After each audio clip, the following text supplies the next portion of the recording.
Third problem, question number 7.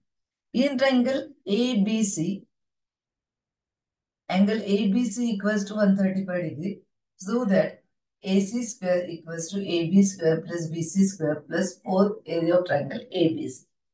या question मध्ये त्यांनी आपल्याला फिगर दिलेली नाहीये, फिगर आपल्याला ड्रॉ करायची आहे. मग ट्रायंगल एबीसी मध्ये अँगल एबीसी हा 135 डिग्री एवढं दिलेलं आहे आपल्याला त्यांनी. ओके, मग याच्यासाठी आपण पहिल्यांदा हा ट्रायंगल एबीसी काढून घेतला, याला एक्सटेंड केलं, सेगमेंट बीसी ला एक्सटेंड केलं. मग AD perpendicular to line BC draw केलं.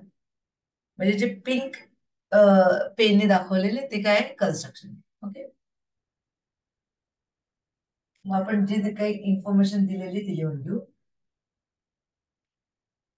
Angle ABC equals to 135 degree. मग angle ABD plus angle ABC equals to किती असतं? 180 डिग्री, कारण अँगल्स इन लिनियर पेअर. मग हा 135 म्हणजे 180 मधून 135 गेला, हा किती झाला? 45 डिग्री. ओके, मग in triangle ADB angle D 90 आहे, अँगल एबीडी 45 आहे, रिमेनिंग अँगल किती येणार? 45. ओके, और हा आयसोसिलस ट्रायंगल झाला. आयसोसिलस ट्रायंगल झाला म्हणजे साइड्स काय येणार?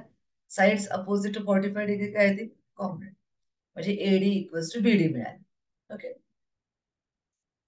मग आता ह्याच्यामध्ये आपल्याला angle triangle ADC right angle triangle, पण आपल्याकडे ट्रायंगल दिलेलं आहे ट्रायंगल एबीसी, हा काय? Obtuse angle triangle. मग आपण याला by application of Pythagoras theorem काय लिहू शकतो पहा? In triangle ABC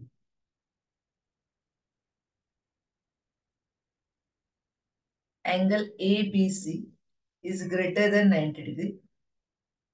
Segment AD is perpendicular to segment DC. किंवा segment AD is perpendicular to line DC म्हणा.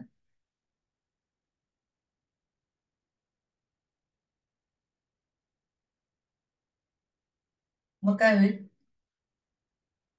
Therefore, by application of Pythagoras theorem, application of Pythagoras theorem,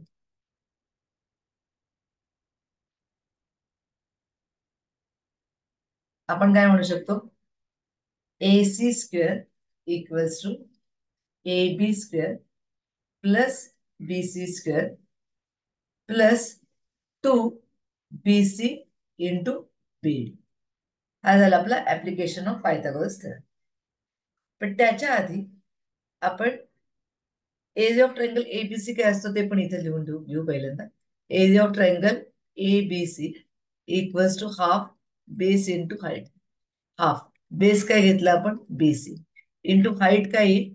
triangle एबीसीची height काय आली? AD equals to half BC into, मी एडीला replace करू शकते. कशाने replace करू शकते?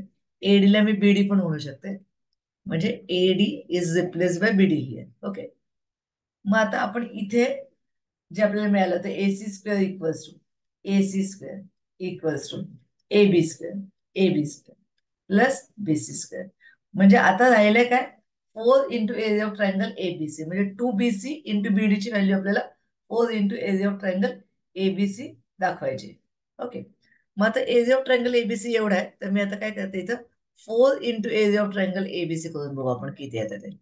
Equals to 4 into area of triangle ABC याला 4 ने मल्टिप्लाय केलं. If I multiply left side by 4, then I have to multiply right side also by 4. So 4 into काय? हाफ इंटू, इथे मी बीसी लिहायला पाहिजे होतं, मी चुकून बीडी लिहिले, तर मी करेक्ट करते. 4 into half BC into BD, मग 2 2 4. म्हणजे काय आलं आपलं? 4 into area of triangle A B C equals to 2 into BC into BD. मग 2BCBDची व्हॅल्यू किती मिळाली आपल्याला इथं? 4 एरिया ऑफ ट्रायंगल ABC. म्हणजे झालं काय इथं? therefore AC square equals to AB square, याला म्हणते मी 1, याला म्हणते मी 2. therefore from 1 and 2 AC square equals to AB square plus BC square.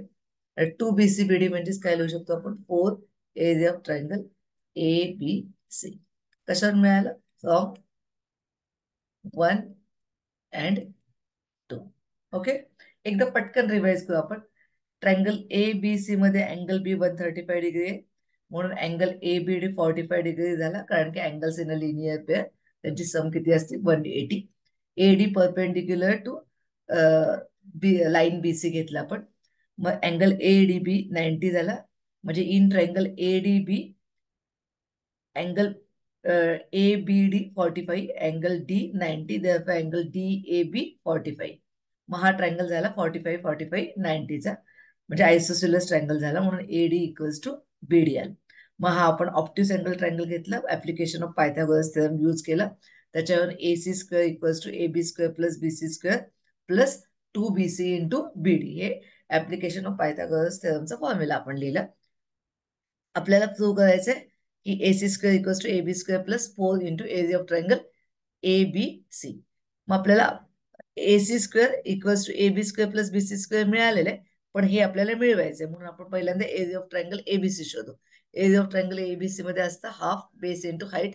Half base किती आहे? BC. हाईट किती आहे? AD. मग हाफ BC. ADला आता आपल्याकडे ADला आपण BD म्हणू शकतो, कारण AD इक्वल्स टू BD आपल्याला मिळालं होतं, म्हणजेच आलं. मग आपण आपल्याला इथे पाहिजे 4 into area of triangle ABC, म्हणून लेफ्ट साइडला 4 ने मल्टिप्लाय केलं, राईट साइडला पण 4 ने इथे मल्टिप्लाय केलं. 4 इंटू 1/2, 2 2 जा 4, 2BC इंटू BD. म्हणजे 2BC इंटू BD ची व्हॅल्यू मिळाली 4 एरिया ऑफ ट्रायंगल ABC. मग इथं 2BC इंटू BD ला लिहिलं 4 एरिया ऑफ ट्रायंगल ABC. कशावर? हा नंबर 1, हा नंबर 2, फ्रॉम 1 and 2. ओके.